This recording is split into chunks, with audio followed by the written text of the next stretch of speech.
Okay, so we're going to use, we're going to teach you how to hit a little chip shot from 8-10 feet off the green. Okay, to me, a chip shot is identical to a putt. Okay, so I use a putting stroke, I use my putting grip. The difference between a chip and a putt would be ball position would be more toward my mid-shoulder with a putter, and ball position is off my back right heel, hitting a chip with my hands forward. What if I put left hand low? We'll change that for the chip. Okay. Okay, but it'll still be kind of the same technique. The question was, what do I do when I putt left hand low? And I've seen some people chip that way, but I don't think it's very effective. So let's start here with an 8-iron. Okay.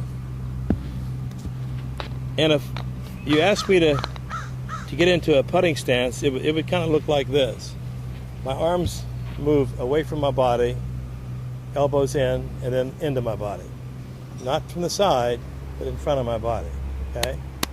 All right, so what I'm going to do is choke down about 2.5, 3 inches here. Okay, now here would be my putting setup, reverse overlap grip. Now if I put my ball off my left heel, arms into the body, there's my putting setup. So I allow my shoulders to turn back and through. Okay, the key is controlling the club face. That means the left wrist has to be flat through the ball. You don't want to have any scooping with the left wrist. Okay, but we're not putting now, we're chipping. So I'm going to place the ball off my back heel. Okay, move my weight to my front foot, 60-70% my right foot, tuck my right knee in a little bit more, and move my hands really forward. Now when I do that, I want to make sure the heel of the club is slightly off the ground. I want the shaft to be pretty vertical. I don't want it setting like this. Okay.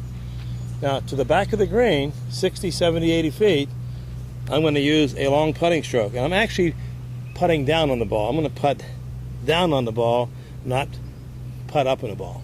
Okay, because I want a little bit of loft in the shot. So it looks like this. My practice stroke, hands forward, heel off the ground, shoulders back and through. Look at my left wrist, how flat my left wrist is. So now I'm going to keep my eye on the back of the ball, take a nice long stroke, and there goes the ball to the back of the green. Look at my left wrist, it's still flat. Now if I scoop it, I'm not saying you can't do this, but if I scoop it, see, I can hit it fat, see? So the left wrist caves in. So we want to make sure the left wrist stays flat through the ball, and all I'm doing is keep my hands forward and turning my shoulders back and through. Look at my follow through. That's going to go back here 70, 80 feet every time. So if I'm going to go 35, 40 feet, then I will take my 9-iron, or maybe a pitching wedge, depending on the distance. I use 4 clubs. I use a sand wedge from 10, 12 feet on the green. I use a pitching wedge 25 to 30 feet on the green. Well, you know, relatively level lie, maybe uphill lie. Then I use an 8-iron, a 9-iron, maybe at 35, 40 feet, and then I use an 8-iron 70, 80 feet, maybe even a 7-iron, depending on the situation. So here's a 9-iron. This will go more about, that pin is, that's about 35, 40 feet away. Again, 2 inches down, arms out, into my body. Reverse overlap grip. Ball off my right ankle, hands forward. Now, what am I doing now? I'm looking at a spot on the green. I want to get that ball about 1/3 on the green to 2/3 roll, or do I want to just get it on the green and roll it? What do you all think? 1/3 on 2/3. Okay, well, let's say when you got a little chip shot like it there, let's get that ball on the green as quick as we can. So I'm going to try to land the ball about 8-10 feet on the green and allow my ball to roll back to that pin. You can see I'm taking the practice swing, trying to, how hard do I want to hit the ball, and see if I can pick out the right spot here.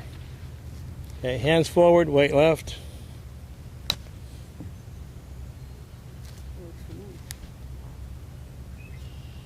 Okay, got a 4-footer, broke a little bit to the right, so I didn't do a very good job reading the green. But it's pin high, perfect distance, right? So you can kind of see that I picked out my spot, picked out the right spot, so my eyes are on the spot. Now what kind of feel do I have No, that feels too easy. That's too easy. That feels about right. See, so I'm trying to create a feel in my rhythm and my tempo. Ball back, hands forward. Okay. Play a little more to the right. Oh, don't go in. Don't go in. Oh. 2 inches from the cup. I hate when it goes in. I do too. And now we have a short shot. So what changes? What changes? Golf club. This is a 54 degree. Okay. I carry a 50, 54, 58. You can use a 58 here, but I've got it played back in my stance again. Arms out in front of my body. Hands left, weight left. I'm going to pick out my spot. I'm looking at my spot, okay? And you probably could even get a pitching wedge here because you're hitting uphill, or a gap wedge, okay? But this is only about 16 feet away. Let's see what happens. Hands forward. Don't go in, okay? 6 inches away. So I use a 54 degree. We could do a 50 here, okay? And if the pin was right here, I'd probably hit a sand wedge. See, so you learn to hit 3 or 4 clubs, use your putting stance, but you're always hitting, you're always like you're putting down the ball. I'm not gonna try to hit it this way. I'm gonna let the club come up a little bit. I'm using a putting stroke, but I'm putting down on the ball to get some loft in the shot. That makes sense. So 8 iron, long distance, 7 iron. You know, if I was going back to that green, that's 100 feet away, probably hit a 7 iron here. Just take a nice long stroke. Any questions? Simple. Pretty simple. All right, now we're going to get on there, and we got a big workstation set up. We're going to give it a shot. Let's see what